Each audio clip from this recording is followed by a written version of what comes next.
They said it was the most technologically advanced ship. They said it was unsinkable. And when it sank, they made a movie about it. These were the main reasons why the Titanic disaster became world famous. But unfortunately, this is not the only large-scale shipwreck. And sadly, there have been cases much worse than the tragedy of the Titanic. One of them occurred on April 27, 1865. The Sultana steamboat carried passengers and cargo daily between St. Louis and New Orleans. It was a pretty large wooden boat with 3 decks and was 260 feet long and 70 feet wide, almost twice the size of a basketball court. The ship could carry about 350 passengers, but on that unfortunate day, more than 2,000 people were on it. On April 23rd, she was making a routine voyage from New Orleans when it broke down. Something was wrong with the boiler, so the vessel docked in Vicksburg for repairs. At the port, the ship's captain, James Cass Mason, found out about an excellent opportunity to earn a lot of money. All he needed to do was to transfer a large group of former prisoners to the north. The captain agreed to do it, but the problem was that the boiler required a lot of time to repair. Mason was afraid that his competitors would take the job, so he decided to sail despite the malfunction the ship had. He patched up the holes in the boiler instead of a big repair and invited all the ex-prisoners on board. So, there was a broken boiler, an excess number of passengers, a lack of lifeboats, and not the best river conditions. Also, the captain refused to send the ex-prisoners to the hold, so they were all with ordinary passengers. There were strong chances for a shipwreck, but the greedy desire to earn more money was stronger. The Sultana went on a voyage and sailed up the river for 2 days. At this time, one of the biggest Mississippi floods in history began. The river overflowed its shores because of the flood, with the water level rising several feet. All the trees on the shore disappeared, and only the tops were sticking out of the water. The ship sailed opposite this powerful current, making the boiler work too hard. On the evening of April 26th, the Sultana arrived in Memphis, Tennessee, and they loaded even more, 120 tons of sugar and 200 passengers. She got incredibly heavy. Around midnight, the ship continued its dangerous journey. The captain sailed to barges to load a shipment of coal. At 1 a.m., the vessel left the barge. At 2 a.m., the broken boiler, unable to withstand the load, suddenly exploded. The Sultana was just 7 miles north of Memphis. Few people survived that day. The problem was that passengers trying to escape from the fire jumped into a cold river with a strong current. The Sultana disaster is considered the most tragic shipwreck in the history of the United States. The exact number of those who didn't survive is still unknown. According to various sources, this number was from 961 to 1,800 people. Don't be surprised that almost no one knows this story. There were many more survivors in the Titanic tragedy, and everybody heard about it. But the Sultana sank during one high-profile event. 12 days before the shipwreck, the country lost Abraham Lincoln. People hadn't yet recovered from this news, so no one paid much attention to the tragedy of the Sultana. Many catastrophes happened quite recently by historical standards. One of them occurred in 2002. The ferry La Jula was a Senegalese vessel. The ferry sailed twice a week, mainly along the coast of Dakar, carrying passengers who traded mango and palm oil. It made daily voyages and never faced severe problems thanks to modern rescue equipment and good repair service. But one day, the ship's crew discovered a malfunction and sent the boat to port. For almost a year, La Jula was in a non-working condition, awaiting repairs. But it didn't get high-quality service. After poor maintenance, the ferry set off on its last voyage. On September 26, 2002, La Jula sailed between southern Senegal and Dakar, and at 11 p.m. headed toward Gambia, where a strong storm began. The wind raised high waves, but this wasn't critical for the large passenger ship unless the number of people on board didn't exceed the established norm.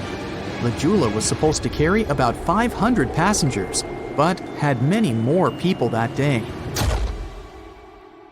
Too many passengers, poor repairs, and a strong storm caused severe problems for the ship. But the main factor in the shipwreck was that La Jula was only built for sailing in coastal waters, but that day, it sailed far from the shore. Big waves started rocking the boat, and at some point, it just turned upside down. The ship's deck went underwater, and its lower part stuck above the surface like an iceberg. All the passengers sitting in cabins fell on the ceiling and lost their orientation in space. There were no holes or damage in the ship's hull, and water flooded the lower decks for a long time. The vessel stood in a twisted position for several hours. Then, the boat began to sink when the water seeped through the deck and hold. The ocean was warm, but no one came to save the passengers. People had to wait almost 4 days to be rescued. Unfortunately, only a few managed to survive. The Philippines is a very dangerous area for ships. This place consists of several thousand islands and a vast area with shallow water. Ships can run aground and damage the hull with reefs and pitfalls. On September 20th, 1987, one of the most terrible disasters in navigation history occurred there. A Philippine passenger ferry called Dona Paz left one of the islands and sailed toward Manila. The sun was shining, the ocean was calm, and the visibility was good.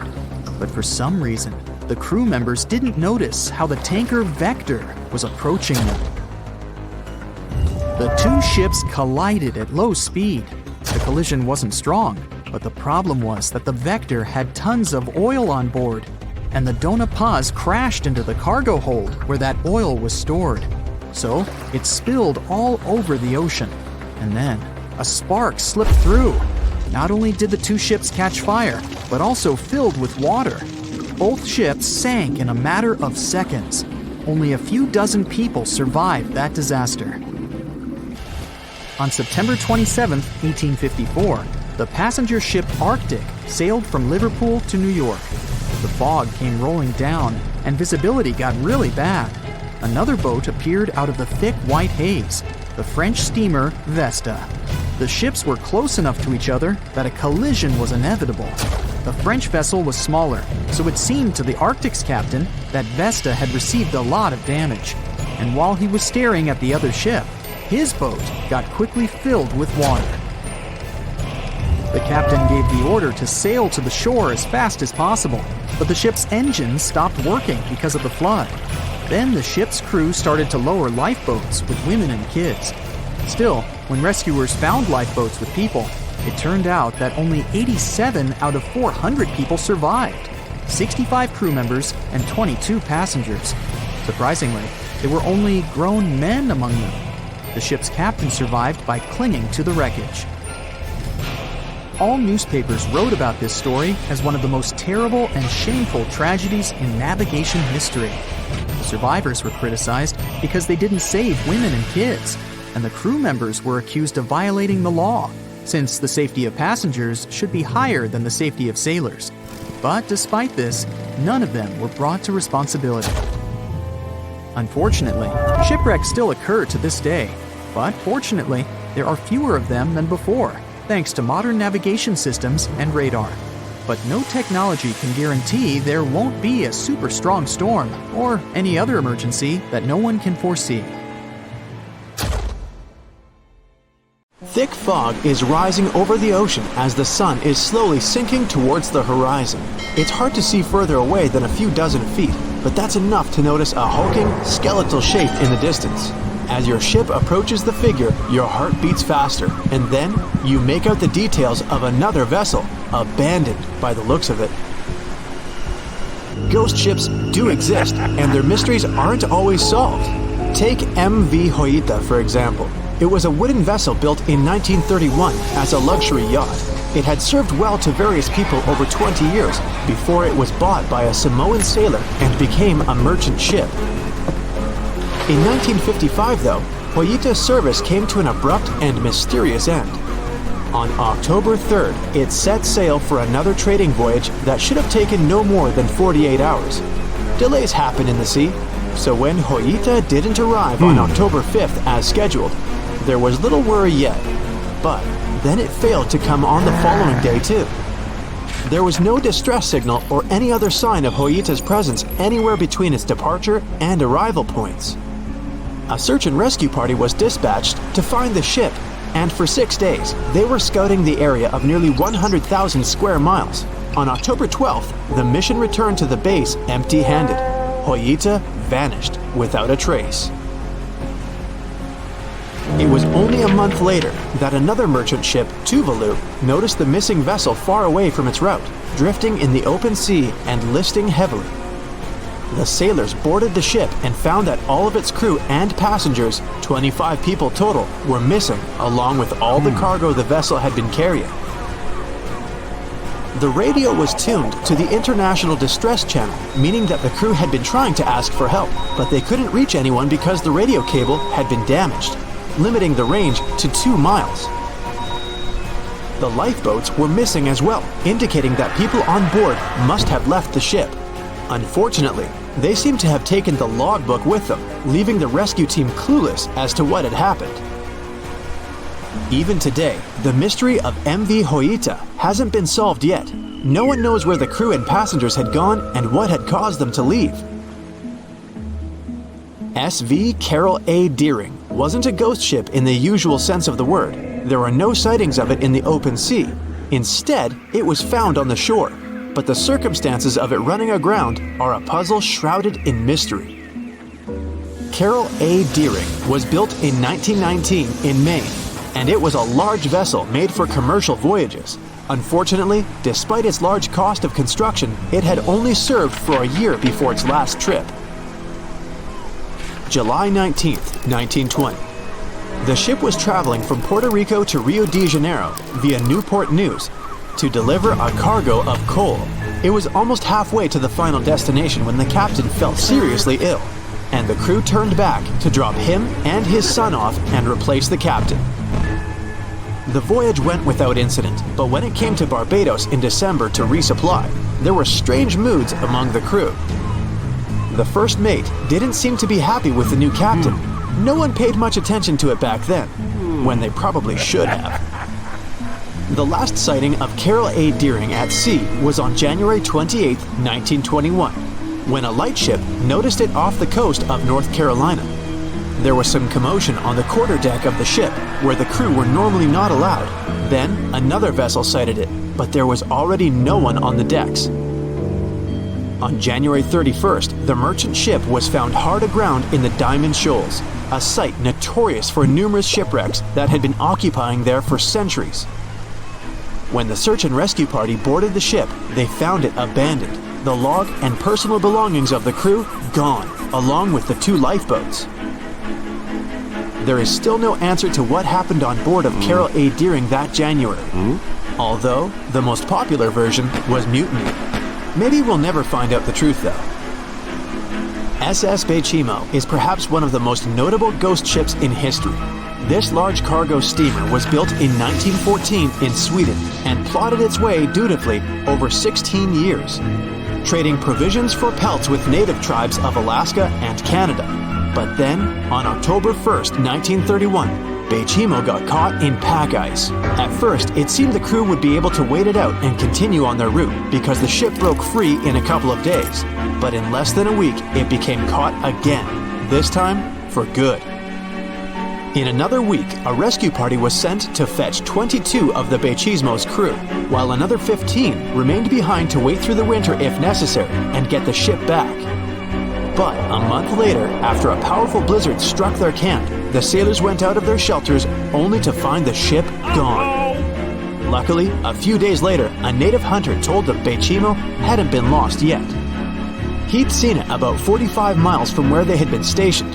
They managed to track it down, but decided the ship wouldn't survive the winter, so they took the most valuable cargo from its hold and abandoned it. They were wrong though. SS Bechimo did survive that winter, and many more that followed. When the ice broke, it sailed away on its own, drifting listlessly along the shores of Canada and Alaska. There were numerous sightings of the ghost ship, sometimes adrift in the open sea, and at other times stuck in the pack ice again. People attempted to board and salvage it, but weather conditions or lack of equipment always prevented them. SS Bechimo was last sighted by native Alaskans in 1969, 38 years after its abandonment. What became of it later remains unknown. The story of SS Orang Medan is one of the most puzzling and harrowing ghost ship stories of the 20th century. No one even knows for sure if the ship even existed in the first place. It wasn't recorded in Lloyd's Shipping, the International Register of Ships, which makes it either a tall tale or a vessel that avoided being officially recognized for some shady reasons. In any case, the accounts as to what happened to the Medan vary. According to most reports, it was carrying some unknown cargo in the Indonesian waters when a distress call was received by another ship in the vicinity. The officer on duty heard an SOS message, but its contents are different depending on the accounts. The message did not repeat, and the crew of Medan didn't answer to any attempts to contact it back. The ship that received the distress call hurried to the rescue, but they only reached the vessel the following day, when it was already drifting and slightly listing. When the rescuers boarded the ship, they found that none of the crew had survived. However, one lifeboat was missing, which implied that there was at least one crew member who managed to escape. What happened to the rest of the people on board remains a mystery to this day. Still, there are no hard facts about this story, so we might never find out whether SS Orang Medan was actually a ship and not a thing of fiction. SV Sabrina was a 3-mast sailing barge built in 1873 for river trade ships in South America. She served for well over 4 decades, proving to be a sturdy and reliable ship. It was later transferred to Europe, where it continued serving its purpose well. But then, in October 1917, Sabrina set sail on a regular voyage only to be found ashore several days later. Mysteriously, although the ship was perfectly intact, the entire crew of 5 and the captain were gone. There is no direct evidence or hard facts as to what really happened that day. The most convincing theory is that the crew were washed away from the deck because of an underwater explosion. And then the ship sailed ahead without them. But the truth, as always, remains unknown. No matter what happens, don't stop! We almost got it! 2 treasure seekers are digging frozen ground in a cornfield at night. It's raining hard, lightning is flashing, but these 2 guys keep working. And now the shovel hits something solid. No way! A treasure chest! They start digging faster and find a piece of a ship's engine. What the? Far from the seas and lakes, somewhere under the fields of Kansas City, they found a giant sunken ship. How is this possible? Now you'll see. Some people spend their lives searching for shipwrecks with treasures underground. One of them is explorer David Hawley. He's been looking for such ships far from the seas, rivers, and oceans for many years. He does this because he likes the feeling of adventure. The holds of these ships may contain chests of gold, antiques, and artifacts. And you can get a lot of money for them. David says you don't have to go into the ocean to find a sunken ship. They may be lying in your backyard. But why do ships end up buried underground among fields, farms, and plains? Let's find out using the example of steamboat Great White Arabia. According to old records, the newspaper clippings, this ship had been carrying about 200 tons of treasure before it sank in 1856. Many rumors and local legends said the ship was lying underground a few miles northeast of Kansas City. It was there because people deliberately altered the riverbed and channels of the Missouri River in the second half of the 19th century. They artificially brought the shores closer to each other. They narrowed the river to increase the flow's speed, so boats could sail much faster. In the 19th century, steamboats were the most popular means of transporting passengers and goods. Before railroads, they extended the western border across the Mississippi and Missouri rivers and brought supplies to people. That's why it was so important to increase the speed of their movement. So, on September 5, 1856, Arabia was sailing along such an estuary. It came across a snag sticking out of the water. A piece of log quickly flooded the ship. Fortunately, all passengers were evacuated. But the steamer and its precious cargo reached the silt bottom of the Missouri River in a few minutes. Several years had passed. Everyone forgot about the vessel. During this time, the course of the Missouri River had changed. But Arabia remained under the wet, muddy bottom. The soil level above it was getting higher, and the ground was losing moisture. Eventually, many decades later, a cornfield formed above the sunken ship. In the 1980s, one farmer owned this area, and he had no idea what was hidden in his territory. David Hawley carefully studied the history of the sunken ships of the USA. He knew that hundreds of steamers had gone underwater all over Missouri, but most of all, he was interested in Arabia, as there were rumors that it was filled with gold and other valuable things. The territory of cornfields in Kansas was vast, but David Hawley knew how to search properly. In 1987, he started working. First, together with his brother and father, they collected all the clippings from old newspapers they could find. They were looking not only for information about the steamer, but also for maps of the Missouri River. They tracked its historical changes, checked the dates, and identified a large area where the steamer sank. Next, they used electromagnetic testing and other geological stuff to study the soil and find the right place. They searched for differences in ground moisture and density. Then, they went through the territory with powerful metal detectors. And so, by the fall of 1988, they had determined the location of the steamer. Arabia was the size of a football field. This gigantic vessel lay 45 feet underground, 4 stories down. But before they started excavating, they had to ask the owner of the cornfield for permission. For the farmer, this news was a big surprise. He agreed, on the condition that the excavations would be completed by spring so that he could sow a new crop. Digging a giant ship in winter is much more difficult and expensive than at other times. It includes additional equipment, electricity, and heating costs. The team worked day and night. They financed the excavations out of their own pocket. Each invested more than $10,000 and took out a bank loan. Finally, they noticed the first details of the ship. The shovels hit the huge engine boilers and the deck.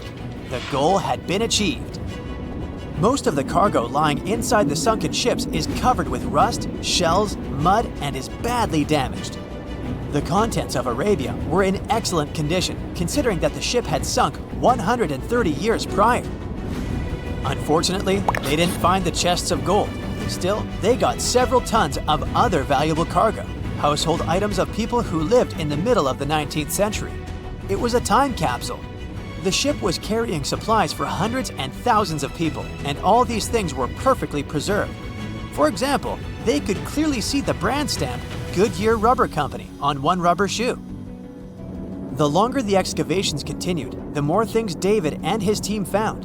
In the barrels, they found plates from the 19th century. They were intact and usable. Also, there were clean clothes, thousands of pairs of shoes, harpoons, frying pans, and umbrellas. The ship was carrying cargo to supply about 16 small towns. Yes, it's not gold, but such artifacts are also precious. The contents of the ship could be worth millions. However, the crew wasn't going to sell these things. They made a museum on the site of a former fruit market in Kansas City. If you go there, you will immediately feel like you're in a department store of the 19th century. There are thousands of items in good condition. Even the matches here are dry enough to light up. It took David many years to present the entire collection from the steamship. He values each of the items and doesn't want to sell them. Anyone can come here, pay for a ticket, and find themselves in the past. Who knows, maybe there's an old ship hidden in your backyard too. Geologists found an older vessel in the hot desert of Namibia in 2008. This ship sailed back in the days when pirates scared sailors on the seas, and now it's inside a dried-up lagoon.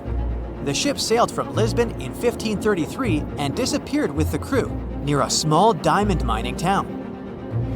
After almost 500 years, the hull had been badly damaged. Only the carcass of the ship remained, but the treasure hidden inside the vessel stayed intact.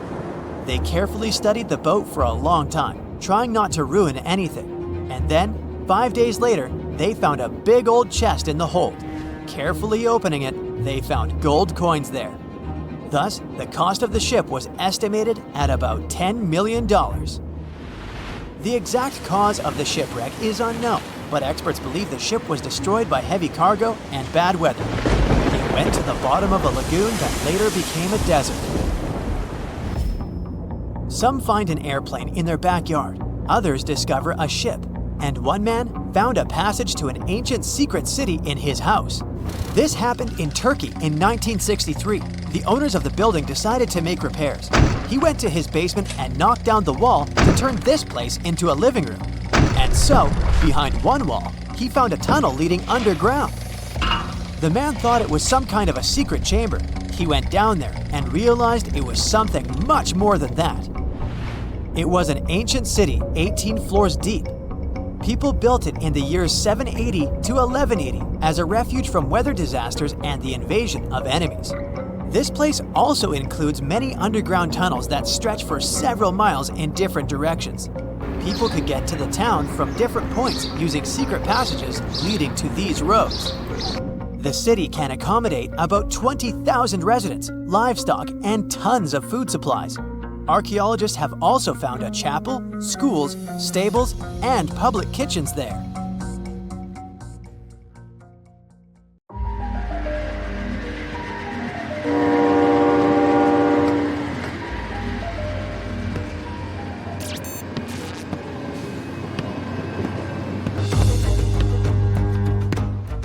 How long does it normally take for a package to get to you? A day? A week? A month? How about over 3 years?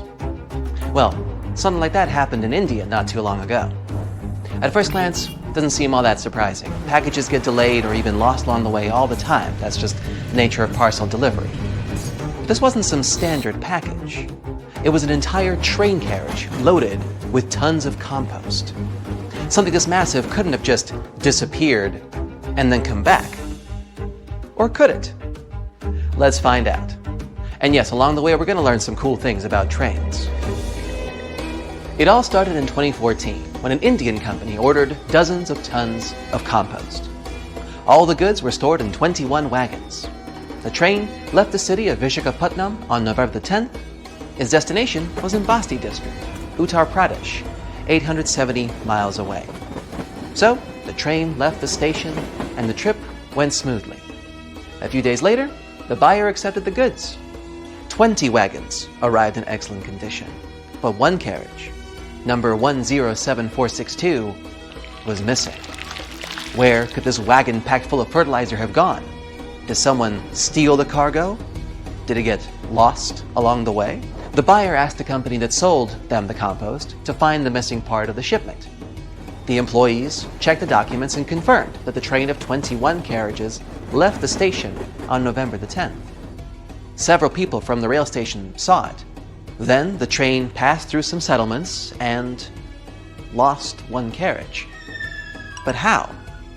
The buyer contacted the railway services but didn't receive any response. It seemed the train car had just disappeared. The documents indicated that all the paid goods went to the destination, which meant the buyer wouldn't get their money back. So they just lost more than $10,000. Months and years had passed, the incident eventually forgotten. But then, on July 25th, 2018, railway workers discovered an old carriage with the number 107462 on it at the station in Basti district, the original destination point. The company contacted the seller about their discovery, but they refused to accept the goods because the fertilizer had rotted long ago. They waited for the owner to come for it, but no one came, and no one reported it missing. So they towed the abandoned train car back to Basti district a few months later. By that time, the buyer had already reported the rail company about the lost compost, and they had already stopped searching for it, while the car was practically right under their noses. To this day, no one knows why the car was disconnected or where it's been all this time. You know where this would have never happened? Japan. There, you can ride the most punctual trains in the world. They arrive at all stations to the minute. All the locals know the trains are never late, so they can never use that excuse on their boss. But if something does happen to cause the train to arrive late, passengers receive a special ticket from the rail company that they can use as proof to protect them from their boss's accusations. Japan has not only the most punctual trains in the world, but also the fastest. I'm talking about maglev trains that can reach speeds up to 374 miles per hour. To give you an idea of how fast that is, the fastest recorded speed set by a Formula One car is 231.4 miles per hour. Not even close to the maglev train just traveling down its normal route.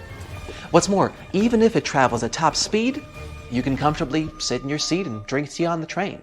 You won't feel any vibrations or hear the sound of the wheels because it has no wheels at all.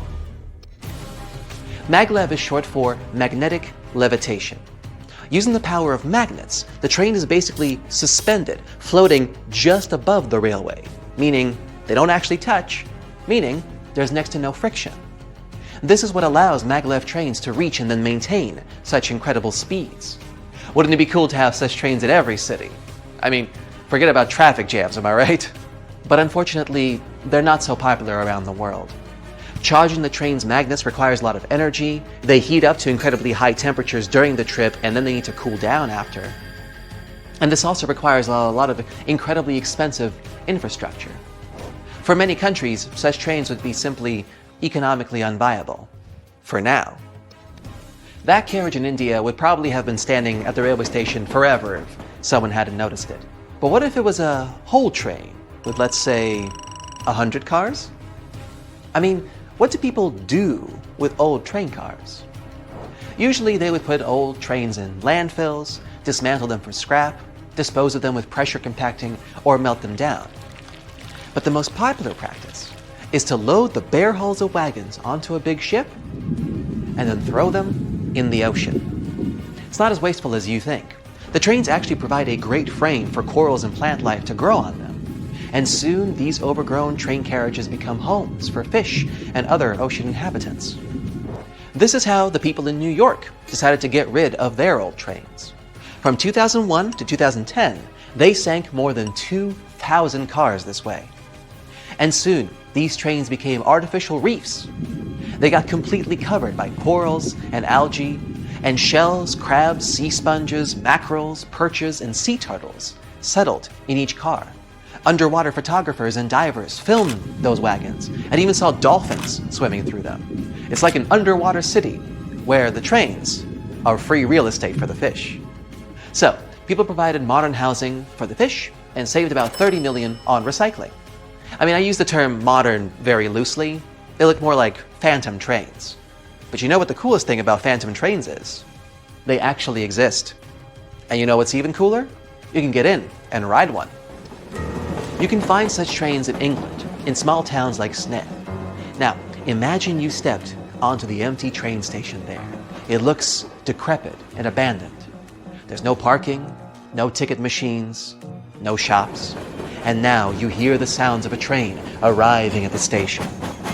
It seems normal enough, but when you step inside, you'll probably feel some discomfort since you're the only passenger on this phantom train. You can walk from the first carriage to the last one if you like. No one will stop you. You can actually choose from several similar trains. Yeah, there's a lot of them moving all around England.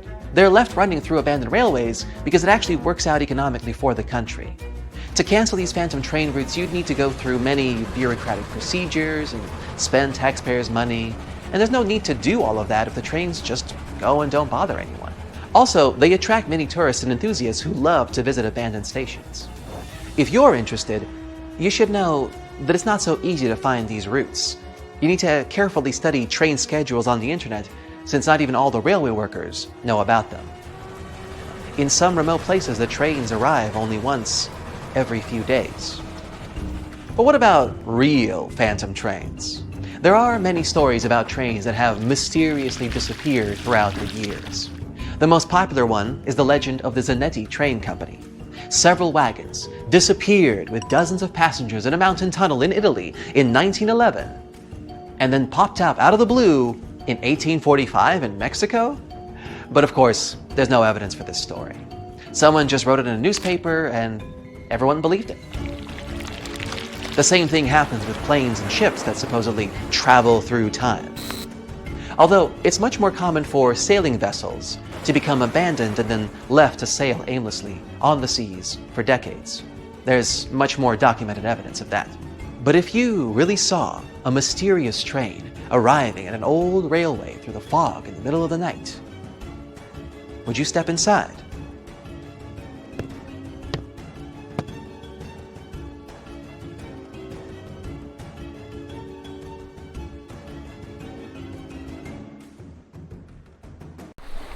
On a fine summer night of August 30th, 1892, a shipping magnate took his family for a cruise on Lake Superior.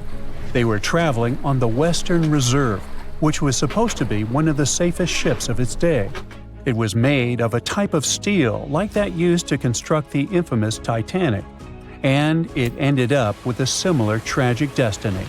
The ship broke in two and was found only 132 years later, in 2024. The 300-foot steamship was the first steel-plated freighter on the Great Lakes. One newspaper called it the Inland Greyhound because of how quickly it cut through the water. Peter H. Minch was the owner and inventor of this vehicle, which had been built just 2 years earlier in Cleveland. On the night of its last voyage, the ship set off toward Two Harbors, Minnesota. Minch brought along 5 of his family members: his wife, their 2 kids, his sister-in-law, and his niece. There were also 22 crew members aboard. It was a pleasant and smooth ride while they were sailing across Lake Huron. But as soon as they left Whitefish Bay, the lake turned wild, and the crew had to drop anchor for a while. Later that evening, as they entered Lake Superior around 9 p.m., a fierce summer storm moved in with powerful winds and crashing waves. Then disaster. The ship began to split in two. Within just 10 minutes, the Western Reserve was completely underwater. Everyone managed to get into lifeboats. The Minch family, with some crew members, took the wooden one, and the remaining 10 people got into the metal one. But the storm was so brutal that the metal boats sank right away, and only a few made it into the other lifeboat. That second boat floated for the next 10 hours. A steamship passed by, but didn't notice or hear the people calling for help. Around 7 o'clock the next morning, the lifeboat got within a mile of shore near Deer Park, Michigan. They were so close to safety, but sadly, the lifeboat flipped too, and they all ended up in the freezing water. The only survivor of this tragedy was 24-year-old Harry Stewart, the ship's wheelsman. He swam a full mile through the freezing water and made it to shore, almost unconscious but alive. He later mentioned he survived only thanks to a heavy-knit, close-fitting pea jacket. The Western Reserve was lost for over 100 years until a couple of determined explorers finally tracked it down. They spent over 2 years searching non-stop for the wreck off Michigan's Upper Peninsula. Daryl and Dan Ertl found it using a side-scan sonar that looks half a mile out on each side. One day, they saw a tiny blip on the left side of the scan. It was small, but Daryl measured the shadow, noticed that it was about 40 feet tall, and realized it must be something important. So they turned back and scanned directly over the spot.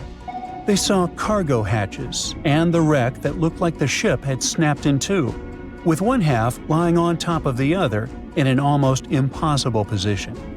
Each piece measured around 150 feet long, and once they checked the width, they knew for sure that they had just found the legendary Western Reserve. Historians are still not sure why the vessel, that was supposed to be unsinkable, suddenly snapped in half, but they have a few solid theories. One idea is something called hogging. It happens when the ship rides up over a giant wave and the bow and stern are left hanging in the air with nothing underneath to support them. That puts a large amount of pressure on the middle, and it bends down like a stick when you're pulling both ends. Another plausible reason concerns the steel the vessel was made of. Back then, steel was the hot new substitute for iron. But quality control wasn't perfect. Some steel plates weren't made very well, which could have caused a serious weak point in the ship's body. There's also the chance that the ship didn't have enough ballast, which is the weight used to keep it stable, or maybe it wasn't balanced correctly. Sadly, just 8 weeks after the Western Reserve tragedy, another vessel that had been built at the same time with similar mill runs of steel plate repeated the destiny of its twin. The W.H. Gilcher was a steam freighter used to transport cargo between ports on the Great Lakes. It set out on what was supposed to be a routine trip on October 26, 1892.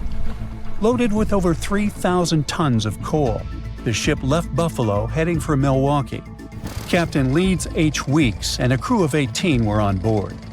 Everything seemed normal at first, and by the afternoon of October 28th, the ship passed through the Straits of Mackinac and entered Lake Michigan. It was expected to reach Milwaukee by the 30th, but it never made it. A massive storm slammed into Lake Michigan and Lake Huron on October 28th and 29th, and created havoc on travel plans for many ships. When the storm finally passed and boats started pulling into port, people began to piece together what happened to the W.H. Gilcher. One captain who was sailing nearby on his schooner said he saw a large steamer battling the storm about 20 miles northwest of North Manitou Island around 8 p.m. on the 28th. The ship looked helpless, and there was no movement or sign of life. Another captain later saw furniture and parts of the ship's bridge floating in the lake near South Manitou Island. Then 2 more steamers picked up broken pieces of W.H. Gilcher's pilot house in the same area. It became clear that the storm had destroyed the freighter, and tragically, no one survived. The Great Lakes are a hot spot for shipwrecks, and there have been between 6,000 to 10,000 of those starting in the 17th century. Back in 1679, the Griffon became the first European vessel to vanish without a trace on the lakes. It sailed all the way from Buffalo, New York, to Green Bay, Wisconsin, passing through Lake Erie, the Detroit River, Lake St. Clair, and Lake Huron before reaching Lake Michigan. After a stop in Green Bay, it started heading back, and then it was never seen again. In 1975, one of the most famous shipwrecks happened when the massive 729-foot ore carrier SS Edmund Fitzgerald sank in Lake Superior. A fall storm was supposed to stay far south of their route, but things changed fast. Another freighter, the Arthur M. Anderson, was following behind and kept in radio contact with the Fitz's captain, Ernest McSorley. By the afternoon of November 10th, waves were smashing over the deck, and wind gusts at over 80 miles per hour were hitting both ships hard. By 7:20 p.m., the Anderson couldn't reach the Fitzgerald by radio anymore, and it had vanished from radar. There was no distress call, no warning. The huge ship had just disappeared. Later, search crews found the wreck over 530 feet under the surface, broken into 2 giant pieces. No one of the 29 crew members survived, and no one witnessed what really happened. There could be all sorts of reasons for such tragedies, from errors in judgment and equipment failure to simply being in the wrong place at the wrong time. The Great Lakes are massive bodies of water with weather systems that you would expect to find in seas. These inland seas sit deep in the middle of the continent, and hurricane-strength winds and powerful storms form here. Many of them hit in November and December, when the waters are still warm from the summer, but Canadian cold air is starting to push down. There's a huge difference in temperature between the air and water. This difference and strong winds lead to massive waves. Plus, ice forms more easily in fresh water than in salt water. It builds up on ships quickly, and crew members also have to get around tricky ice waters. Water levels here are also unstable. In wet years, storms are more likely to happen, and this makes the risk of damage or disaster higher. A ship filled with gold and other treasures worth over $13 million was found in the middle of the Namibian desert after almost 500 years. The worker who found it was actually looking for diamonds, but ended up with something way more valuable for history. There were some blocks of copper, some wood, pipes, and elephant tusks. The miners called for an archaeologist, who soon realized it wasn't a disturbed beach like they thought, but a shipwreck. All evidence showed that it was a Portuguese trading vessel, Bom Jesus, that went missing in the 16th century. Experts believe it was a special kind of ship that was bigger, stronger, and better than older ships from Portugal and Spain. These ships were built to take Portuguese explorers on long trips to distant places like India, China, and Japan, and come back with tons of cargo. The Bom Jesus was likely carrying treasures from Lisbon, Portugal, to Western India. But it looks like on its way around the southern tip of Africa, near Namibia, a big storm pushed the ship too close to the shore. The ship hit a rock, tipped over, and broke apart, sinking into the ocean. Archaeologists found treasure from the captain's chest under the water, which probably fell out when the ship's wooden hull broke. They also found pieces of the ship scattered along the shore, likely from the violent storm and later by construction in the area. The storm must have been very fierce, but they didn't find many bones, which means most of the crew may have survived or were lost at sea. The ship was split into 3 sections and incredibly well preserved, thanks to the thick layers of sand that covered it and prevented rot. Archaeologists who studied the wreck discovered over 40 tons of cargo. There were cannons, swords, blocks of metal like lead and tin, fabrics, and tools that sailors used to navigate the stars while traveling across the ocean. The most exciting discovery was 1,845 copper ingots, weighing as much as 16 to 17 tons altogether. Those copper ingots, or pieces of pure metal, are still in great condition because the hull of the ship and layers of sand protected them from ocean water. The scientists even managed to read the trademarks on them on site and learned they were made by a super wealthy German trading company. There were also more than 2,000 shiny gold and silver coins from different countries, and 105 enormous elephant tusks weighing about 2 tons.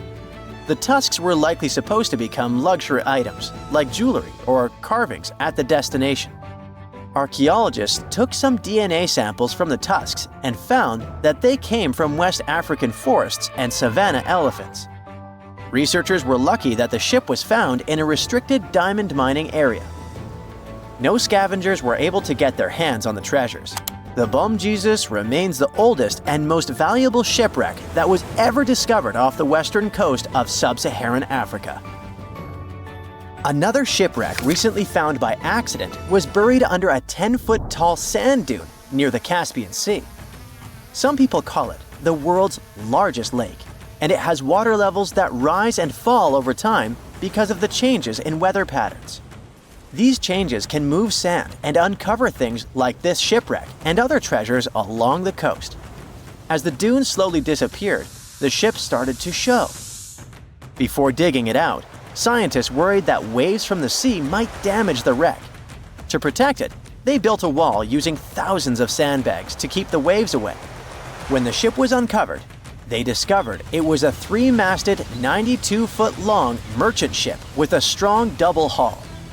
Wood samples showed the ship was built in the 18th to 19th century using trees like Scots pine, spruce, and larch from the Volga River area or the Caucasus.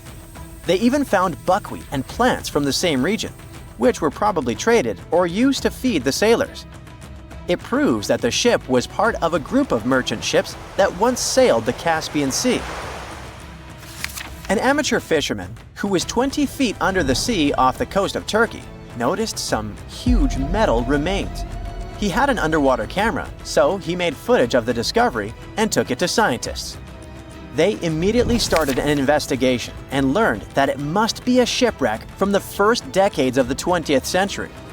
It could be one of the Ottoman Empire ships that had an important mission to deliver supplies, but disappeared without a trace.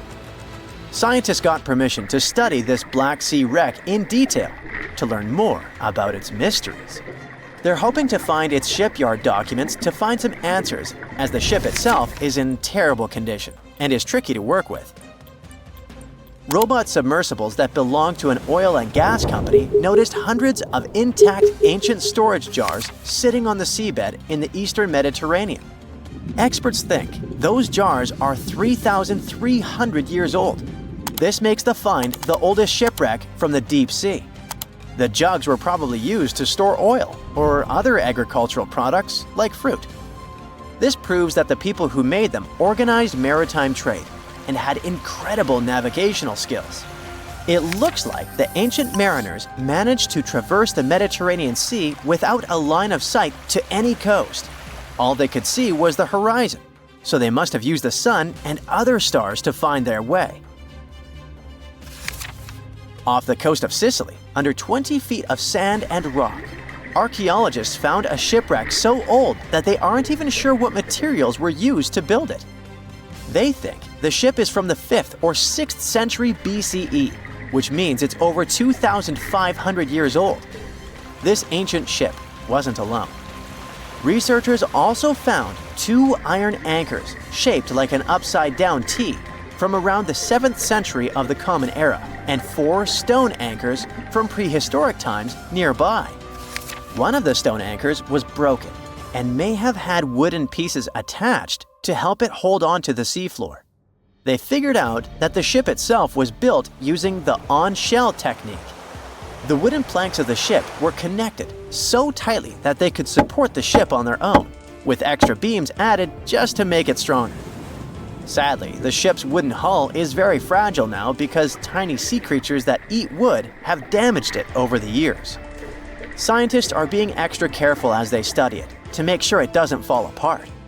This discovery is such a big deal because it was built during a time when Sicily was super important for trade. Back then, the Greeks and Punics were trying to take control of the seas long before Rome became the ruler of the Mediterranean. By studying this ship, scientists hope to learn more about how people traveled and traded in those ancient times. One more shipwreck, this time off the coast of Kenya. Could be from Vasco da Gama's final voyage. This Portuguese explorer was the first European to reach India by sea around the Cape of Good Hope. Local fishermen discovered the shipwreck in question in 2013. When an underwater archaeologist came to check it out, he found some treasures at the spot: elephant tusks and valuable copper ingots. If this find really has to do with Vasco da Gama, then it must be from the 16th century. It was the year of his 3rd and final voyage to India. Da Gama led a huge fleet of 20 ships, one of which was the São Jorge. Most of the ship is hidden under layers of coral, and a whole team of scientists are carefully digging trenches to find parts of the ship's wooden frame and hull. A Portuguese archaeologist just discovered a bunch of sunken ships filled with gold, including a Spanish galleon with 22 tons of gold and silver. This much gold today is worth about $2 billion, and this is the money from one ship alone. Archaeologist Alexandre Monteiro made this discovery almost by accident. He was studying some documents when he found some information about a ship that went missing in 1615, and he decided he wanted to find it. After many years, Alexandre found not just this specific ship. He actually discovered 8,620 shipwrecks in the waters of Portugal alone. Out of this number, 250 are gold-filled shipwrecks, a discovery that would make any Jack Sparrow shake in his boots. Most of these ships went down for boring reasons like the weather, but sometimes they were destroyed in battles, which may or may not have been super epic. They were carrying gold and other treasures from the New World to Europe, and of course, everyone wanted a share. Alexandre had been studying historical shipwrecks for 30 years now, so he has discovered many ships that went down in somewhat glorious ways. In 1816, for example, a ship of one of the richest men in Portugal sank in Australia with an insane amount of 66,000 silver coins. This was the first ship from Portugal to ever plunge in the waters of Australia. The bad news is that these ancient sunken vessels, filled with riches and epic stories, are not so easy to reach. They're deep down in the ocean and covered by sand. You could still try, but that would be stealing part of a country's history. And you wouldn't want to be that person, would you? Naturally, Portugal was not the only country that explored the seas back then. The coast of Europe is packed with sunken ships filled with gold.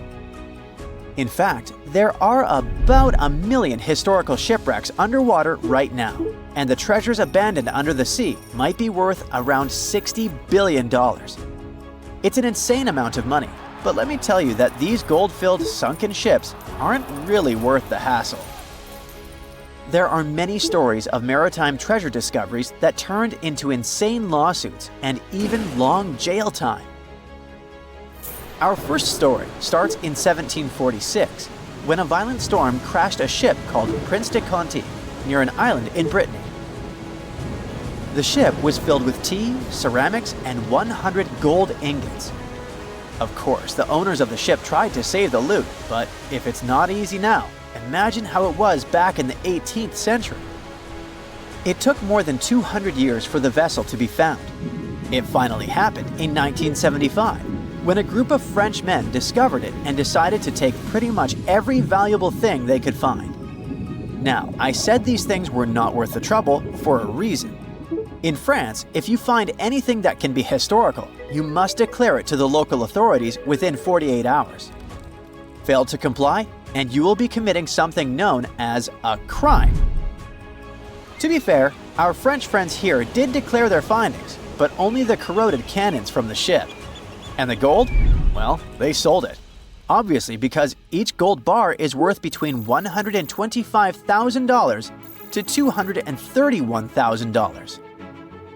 It took French authorities almost 50 years to retrieve the stolen gold, and they didn't retrieve all of it.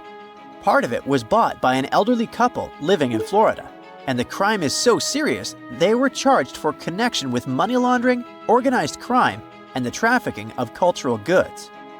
The poachers also sold some gold ingots to the British Museum collection.